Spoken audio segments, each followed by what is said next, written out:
The first part of Matthew's Gospel is retracing the early history of the Old Testament. Matthew begins his Gospel with the genealogy of Jesus, which reminds us of the various genealogies of the book of Genesis. But he doesn't just give us a genealogy, he includes a phrase at the beginning of the genealogy that resembles the phrases that are used to structure the book of Genesis. These are the generations of so-and-so, is the repeated phrase in Genesis.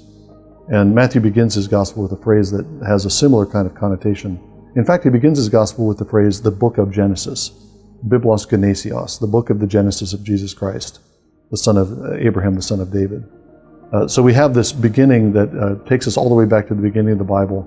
Later in chapter 1, Matthew presents a character named Joseph, who has dreams. It's putting us in the latter part of the book of Genesis.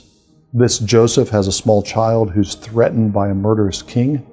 We're in the early chapters of Exodus, and this Joseph has to flee from that land of the murderous king and take the child and the child's mother to safety. That's reliving the early history of the book of Exodus, where the Pharaoh was trying to kill the infants of Israel. And Jesus, as the true Israel, is the one who escapes from the murderous king. Of course, here we have an important inversion, because this is all taking place in Judea, not in Egypt. And the king who's oppressing the small children and slaughtering the children of Bethlehem, that king is a king of Israel, not a king of Egypt. But Jesus is living through the history of the Exodus. He goes out into the wilderness to be tempted by the devil.